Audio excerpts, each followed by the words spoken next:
Olá, bem-vindo a novo tutorial de Vir TV Portugal e hoje vamos aprender a jogar a Ilha Proibida. A Ilha Proibida é um jogo cooperativo para 2 a 4 jogadores da autoria de Matt Leacock, o autor que nos trouxe tantos outros sucessos, como por exemplo Pandemia, aquele jogo que todos nós gostamos. A Ilha Proibida é um jogo muito simples de jogar, é fácil de montar um setup e é bastante apelativo. Aqui dentro desta caixa estão uns tesouros muito bonitos, bem trabalhados, com uns recortes incríveis que te vão dar um gosto enorme a jogar. Vamos ver os componentes? Ora, já estão dispostos os componentes da nossa Ilha Proibida e encontramos o manual do jogo, 6 peões, mas o jogo não era para 4, é verdade, mas tem a ver com os papéis que cada jogador pode assumir e para que haja jogos sempre diferentes, eles são 6. Os 4 tesouros, as nossas cartas, as nossas peças de terreno e o medidor de enchente. Ora, o setup da nossa Ilha Proibida já está aqui um pouco preparado e ele começou pelo embaralhamento destes tiles que aqui estão e o fabrico da ilha. Ora, neste momento que a ilha já está criada, aleatoriamente, já podemos colocar os tesouros à volta e começar agora a preparar o kit de cada jogador. Ora então, temos 6 aventureiros e cada jogador vai representar um destes aventureiros. Eles podem ser simplesmente distribuídos aleatoriamente, baralhando as cartas e entregue uma a cada jogador, ou pela cor favorita, ou porque cada um tem a sua personagem favorita e gosta de jogar com ela. Ora, vamos imaginar que temos aqui o jogador amarelo, o jogador preto, o jogador cinzento e o jogador azul, simulando uma partida para 4 jogadores. Estes dois ficariam então de fora do nosso jogo. Agora, o que precisamos de fazer? Precisamos de perceber onde é que vai começar o peão de cada um destes aventureiros. E o peão do mergulhador começa na casa negra, que é a porta de ferro. O peão do navegador começa na carta amarela, que é a porta de ouro. O peão do jogador cinzento, que é o mensageiro, começa na porta de prata. E o peão do jogador azul, que é o piloto, vai começar na pista de aterragem. Pista esta que tem um papel extra durante o jogo, mas já falamos dele mais à frente. Além disto, o que é que precisamos de fazer? Precisamos de ir aqui ao nosso nível de alagamento e decidir a dificuldade com que queremos jogar esta partida.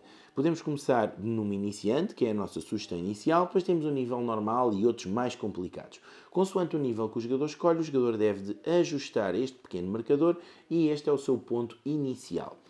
Durante o jogo nós vamos sofrer algumas enchentes. As cartas de enchente estão neste mesmo baralho e são estas que aqui estão. As cartas de enchente vão fazer aquele nível subir e ainda algo mais. Então todo este baralho tem que ser preparado, ele é baralhado e são distribuídas 2 cartas a cada jogador. Além disso, temos que começar a preparar também a nossa ilha. E deste baralho que aqui estão, vão sair 6 cartas, que são os primeiros terrenos que devemos virar e representa isso que o terreno está alagado. Ora, vamos fazê-lo. Vamos tirar aqui a porta de bronze, que seria o ponto de partida do nosso jogador vermelho. Vamos fazê-lo também na porta de ferro, que seria o ponto de partida do nosso jogador negro. Vamos fazê-lo também nos penhascos do abandono. Penhascos do abandono estão aqui. E ainda em mais 3 espaços. Estamos agora prontos a começar uma partida de Ilha Proibida. Cada jogador já recebeu 2 cartas iniciais do baralho de tesouro. Já virámos 6 terrenos para o lado de alagamento e as cartas referidas estão aqui na pilha de descarte do baralho de alagamento e o nosso nível inicial foi estabelecido como iniciante. Vamos agora ver o que é que se faz no turno de um jogador de A Ilha Proibida. Então, cada jogador começa na sua casa de partida, que foi definida no início do jogo, conforme foi feito o nosso setup e com as cores que cada jogador recebeu aleatoriamente para jogar. E, na sua vez de jogar, um jogador tem direito a 3 ações. Essas 3 ações ele pode fazer pela ordem que quiser e poderá até repeti-las. Além disso, cada jogador tem direito a um poder especial que lhe poderá manipular um pouco a forma como as ações são feitas ou gastas. De qualquer das formas, vamos ver isso ligeiramente mais à frente. Agora vamos ver o que é que um jogador pode fazer no seu turno. Então, no seu turno, um jogador pode andar uma casa. Portanto, o jogador pode mover uma casa e isto gastou uma ação. Claro que isto é feito com algum interesse estratégico, mas o jogador, ao andar uma casa, gastou uma ação e, se calhar, aproximou-se de um destino pretendido pelo jogador. Agora, o jogador, se desejar voltar a fazer a mesma ação, pode fazê-la. Conta é uma nova ação. Ou seja, andar outra casa, já gastámos 2 do nosso turno de 3. Portanto, isto seria uma das hipóteses. Outra das hipóteses é drenar um território. E o jogador pode drenar qualquer território com o qual ele tenha contacto. Ou seja, o nosso jogador preto, usando ele como referência, pode drenar este território. Não pode drenar aquele porque está demasiado longe. Vamos imaginar que o jogador queria drenar este território e, portanto, começava o seu turno por drená-lo, que é voltá-lo para o seu lado seguro, chamemos-lhe assim, e uma ação estava gasta. O jogador agora, imaginem, já poderia também deslocar-se para aquele território, uma segunda ação, mas não poderia drenar este. Porquê é que ele não poderia drenar este? Ele não podia drenar aquele porque eles só podem drenar os territórios que estão nos 4 espaços em redor do seu peão. Uma terceira hipótese que o jogador tem para fazer no seu próprio turno é passar cartas aos seus colegas de jogo. Mas para isso é preciso que os peões dos colegas em questão estejam na mesma casa que ele. Ou seja, se o nosso jogador negro optasse por passar uma carta ao jogador cinzento, e é perfeitamente legítimo que o faça, e se calhar até interessante estrategicamente, isto porque o nosso jogador negro tem, neste caso, uma carta vermelha e uma carta preta, e o nosso jogador cinzento também tem uma carta vermelha. Porquê é que isto pode ser interessante? Porque o nosso objetivo é reunir na mão de um mesmo jogador 4 cartas iguais. Isto porque é com 4 cartas iguais e depois de se deslocar a uma das 2 casas com o mesmo símbolo da cor, o jogador pode recuperar um tesouro. E recuperar um tesouro é a 4ª opção de coisa que o jogador tem para fazer no seu próprio turno. Então, onde é que se podem recuperar os tesouros? Na própria casa respectiva do símbolo, ou seja, nestas 2 casas pode-se recuperar este tesouro. Nesta e nesta pode-se recuperar este. Nesta e nesta pode-se recuperar este. E nestas 2 pode-se recuperar este. O que é recuperar? É chegar a essa casa com o nosso peão e gastarmos uma ação para recuperar o tesouro, descartando 4 cartas iguais para a nossa pilha de descarte do baralho de tesouro. O jogador pode então fazer 4 ações distintas que já as vimos, recuperando andar, drenar, passar uma carta ou optar por entregar a coleção de 4 cartas e recuperar um tesouro. Isto num máximo de 3 ações por turno. Atenção que era ótimo o jogador fazer anda 1, anda 2 e passa uma carta e gastava as suas 3 ações, mas é preciso ter algum cuidado com isto porque nenhum jogador durante o jogo pode acabar de passar o seu turno com mais do que 5 cartas, o que quer dizer que o jogador agora ia ter que ter cuidado com aquilo que fazia com as suas próprias cartas, porque não poderia vir a acabar o turno com mais do que 5. Nesta fase inicial não é muito grave, mas mais à frente poderia eventualmente ser. Vista a forma como podemos gastar as nossas 3 ações, vamos ver um bocadinho o que é que acontece depois de as gastarmos. E depois de gastarmos as 3 ações, os jogadores vão fazer o seguinte. Vão retirar 2 cartas do baralho, era a que não devia, e adicioná-las à sua mão. Neste mesmo baralho de tesouros há cartas especiais, que são estas que aqui estão, que nos dão algumas habilidades. Esta, neste caso, permite-nos mover um peão para qualquer casa à nossa escolha e também é determinante porque precisamos jogar uma desta carta para ganhar o jogo. Quando é que podemos ganhar o jogo? Podemos ganhar o jogo quando já recolhemos os 4 tesouros e queremos simplesmente abandonar a ilha, até porque ela está a afundar-se rapidamente.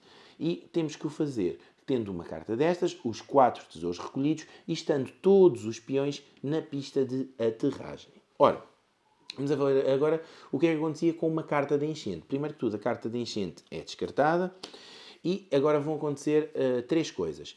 Primeira das coisas, vamos ajustar o nosso nível de enchente. Portanto, vamos subir uma posição no nosso marcador. Segunda das coisas, vamos embaralhar todas estas cartas, que eram as que tinham entretanto saído, no nosso baralho. E elas vão ser embaralhadas elas próprias e depois são colocadas no topo do baralho. O que quer dizer que são as mais prováveis de voltar a sair. Isto vai tornar o jogo um bocadinho mais complicado e ao mesmo tempo desafiante. Terceira coisa, até já tínhamos feito, era colocar a nossa carta de enchente na pilha de descarte do baralho de tesouros. Ora, o turno de um jogador tem 3 ações, mas também tem 3 fases. Primeira das fases, gastar as ações. Segunda das fases, receber 2 cartas, já o tínhamos feito. Terceira das fases, revelar um número de cartas igual ao número do nível de enchente. Neste caso, o nível é 2 e, portanto, vamos revelar 2 cartas. E saía a porta de ferro, que está aqui, por acaso ela já estava alagada, porque todas as que vão sair numa primeira ação está alagada. A porta de ferro sai do nosso jogo, portanto esta peça deixa de estar no nosso tabuleiro. E vamos revelar uma outra, que neste caso seria os penhascos do abandono. E os penhascos do abandono são esta peça que está aqui e ela vai embora. Ora, visto isto, terminamos o turno de um jogador. Seria a vez de jogar do jogador seguinte. E o jogo vai desenrolando sempre desta forma, com os jogadores a cumprirem estes 3 passos dos seus turnos. As suas 3 movimentações, 3 ações que o jogador tem para fazer. Depois, então, recebe 2 cartas do baralho de tesouro e depois revela 2 cartas do baralho de alagamento. Cartas essas que poderão ser influenciadas se saiu primeiro uma carta de enchente. Relembrar que no final do turno o jogador não pode ter mais do que 5 cartas. Se tiver, tem que descartar, mas por acaso, se ele optar por descartar cartas da ação especial, o jogador poderá usá-las antes de descartar. Isto é dizer que pode mover um peão para onde ele entender, seja o seu, seja do outro jogador, ou pode, no caso deste jogador, usar esta carta para drenar um qualquer território. Isto pode ser muito importante e pode ser especialmente importante em que circunstâncias? Vamos imaginar que esta peça do Palácio de Coral até já tinha saído do jogo devido a sucessivos alagamentos e que o Palácio das Marés está em estado de alagado. Neste momento, os jogadores estão a correr um grande risco, especialmente, acima de tudo, se ainda não recuperaram este tesouro. E para ganhar o jogo, nós sabemos que temos que recuperar os 4 tesouros. Portanto, estão a correr o risco. Porquê?